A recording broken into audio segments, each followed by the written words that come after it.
السلام عليكم اخواني اخواتي، كنتمنى من الله تكونوا بخير وعلى خير. الوصفه تاع اليوم هي وصفه خفيفه، عباره عن وجبه خفيفه سريعه. هاد الوجبه هذه تقدروا ديروها في العشاء، تقدروا ديروها في الغداء، يعني على حسب الرغبه تاع كل شخص. كيف ما كتشوفوا حتى المقادير ديالها يعني متوفرين في البيت، يعني ما يحتاجش الواحد يخرج يشري المشتريات. عندنا اشياء بسيطه، وغادي نبدا معكم المقادير على بركه الله.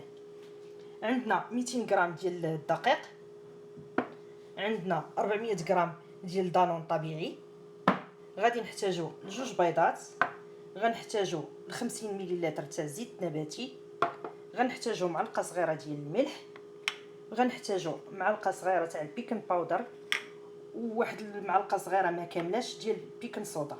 هادو هما المقادير ديال العجن. بالنسبه للمقادير ديال الحشو حتى هما بسيطين، يعني ما كيتوفروش على شي حاجه كثيره، جوج ديال العناصر. غادي نحتاجو 3 البيضات مسلوقين، وغنحتاجو واحد الحزمه ديال البصل الاخضر صافي، وغادي نحتاجو الملح والفلفل على حسب الذوق. غادي نبدا معكم اخواني اخواتي هاد الوصفه على بركه الله. اول حاجه اخواني اخواتي غادي ناخذ هذوك جوج البيضات ديالنا، غادي نوضع معاهم الملح، وغادي نوضع معاهم الزيت، وغادي نمزج هاد العناصر هادو مع بعضياتهم.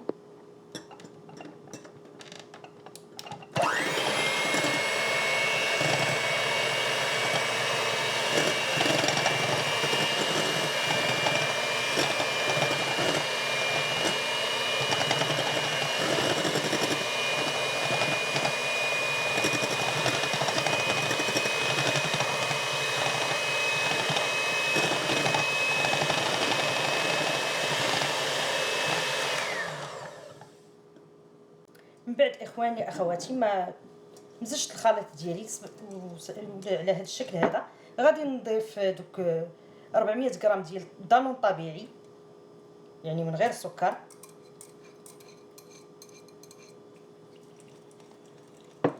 وغادي نمزجو مع هذا البيض تاعي.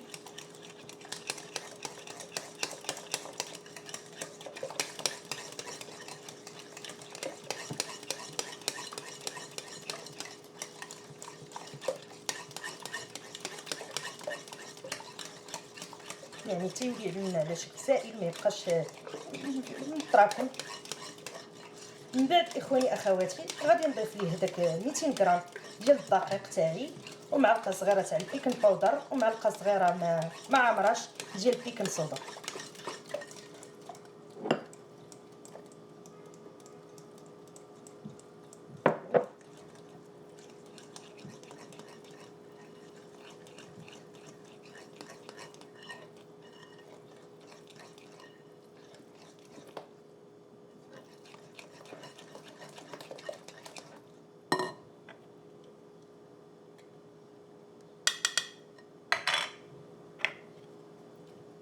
نصف ملعقه صغيره ديال البيكن صودا ما تكونش مملوءه، ومعلقه كبيره صغيره عفوا ديال البيكن باودر.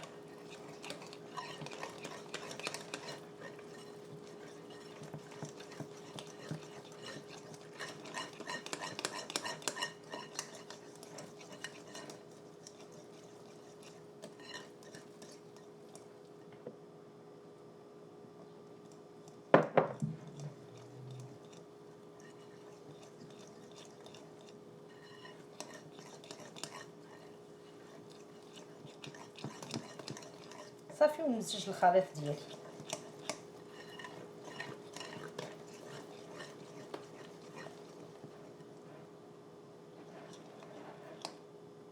هانتوما اخواني اخواتي كيف ما كتشوفوا العجين ديالنا حصلنا على هذا الشكل هذا، يعني المقادير بسيطه كيف ما كتشوفوا، كتبقى سائله، يعني 200 غرام تاع الدقيق لا اقل ولا اكثر. غادي نخليو هاد العجين ديالنا على جنب، وغادي نمر الحشو. غادي ناخذ ديك البصل الاخضر ديالي.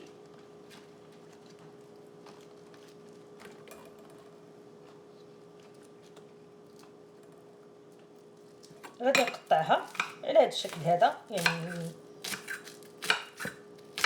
عادي كيف ما كنقطعوا اي بصل.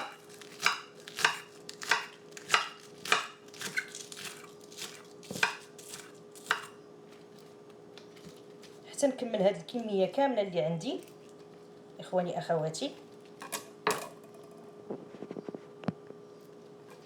كيف ما كتشوفوا البصل ديالي كنقطعو على هذا الشكل. كنعتذر كانت الكاميرا ما مزبوطاش عندي.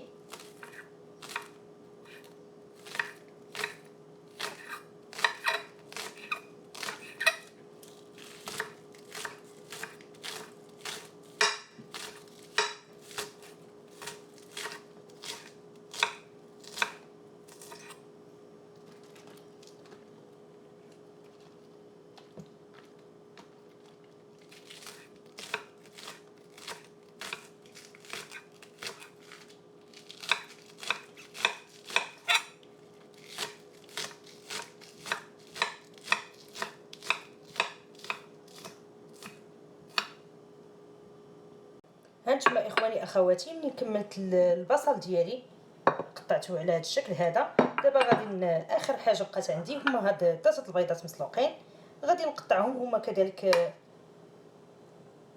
صغارين.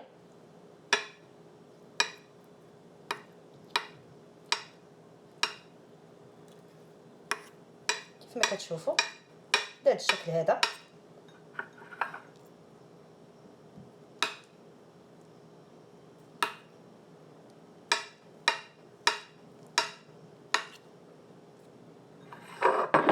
اخر بيضه بقات عندي.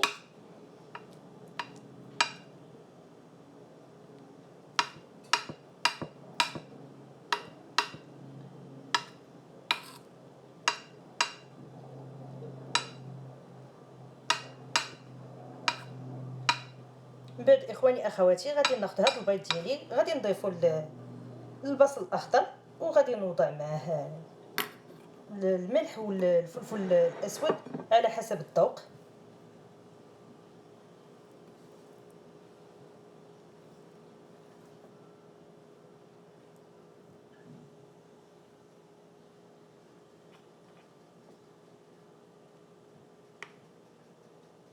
ومن بعد اخواني اخواتي ما قطعنا هذا البيض ديالنا والبصل على قطع صغيره، غادي نوضعوا لهم الفلفل الاسود كما قلت لكم على حسب الذوق هو والملح.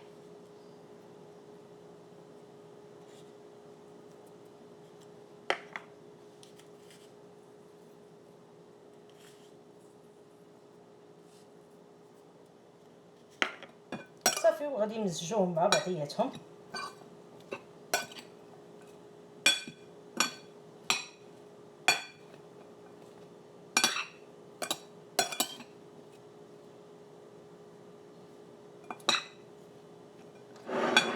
اخواني اخواتي غناخذ واحد الصينيه تكون صغيره. هانتوما اخواني اخواتي من بعد ما قلت لكم خديت واحد الصينيه صغيره، غادي نضيف ليها الزبده وغادي ندهن هاد الصينيه تاعي.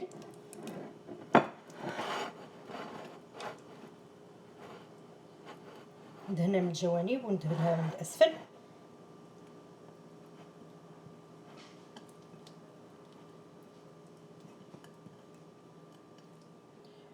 من بعد اخواني ما اخواتي ما دهنت هاد الصينيه تاعي بالزبده كيف ما كتشوفوا، غناخذ هاد العجين ديالي غنقسمها على قسمين.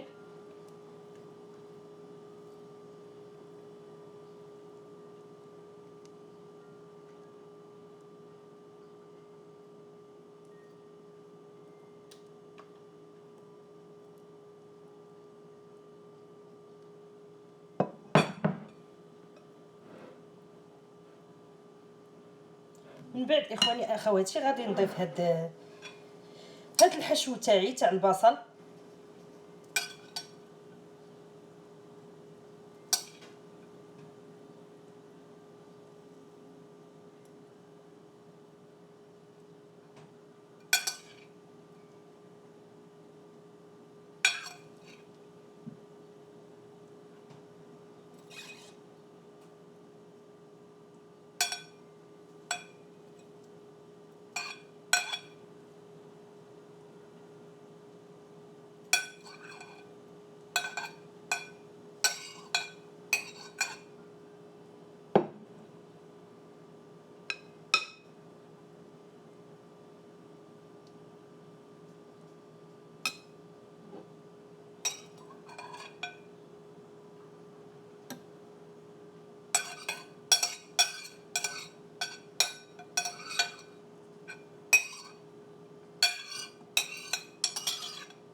كيف ما كتشوفوا اخواني اخواتي. من بعد غادي نضيف داك النصف الاخير ديال العجين.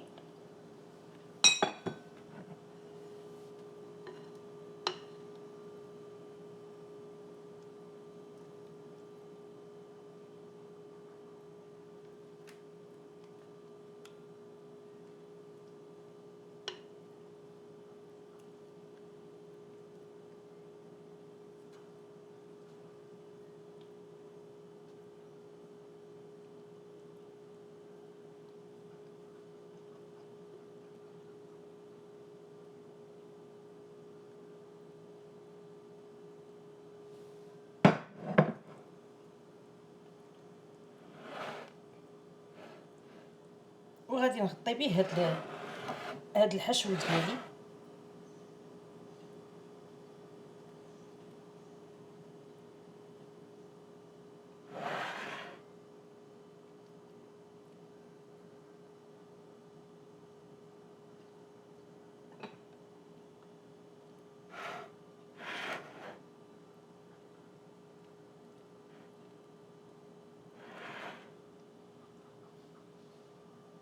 هانتوما اخواني اخواتي كيف ما كتشوفوا، كيف ما كملت الصينيه تاعي.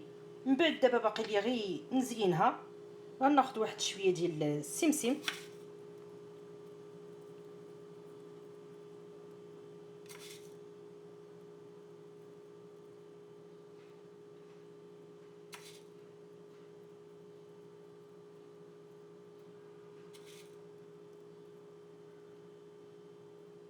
كذلك شويه تاع الحبه السوداء.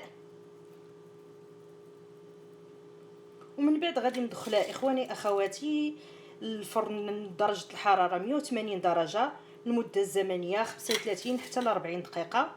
ومن بعد غادي نرجع معكم باش تشوفوا هاد الغديوه او العشيوه السريعه كيف كتجي.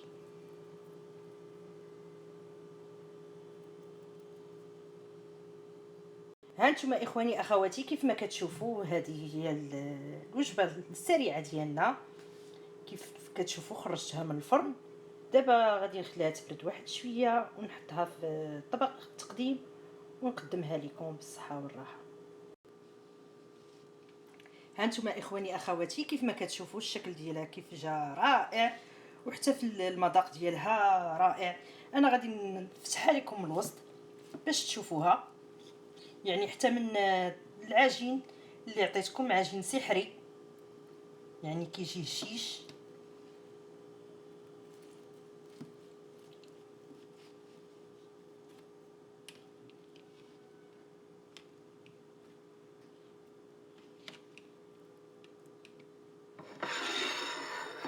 كيف كتشوفوا اخواني اخواتي. كنتمنى اخواني اخواتي ان هاد الوصفه تاع هاد اليوم تعجبكم، وما نكونش ثقلت لكم على في هاد الحلقه. ما نكونش هاد الوصفه تكون زعما سريعه، ما خداتش الوقت كتير. وكما العاده اخواني اخواتي ما تنساوش تساندوني في القناه ديالي. وقبل ما تشوفوا الفيديو ديروا اللايك، لان اغلبيه تاع الصديقات والاصدقاء غير كيكتبوا لي التعليقات وما كيديروش اللايك. واللايك حتى هو مهم. وكنشكركم بزاف وشكرا، مع السلامه.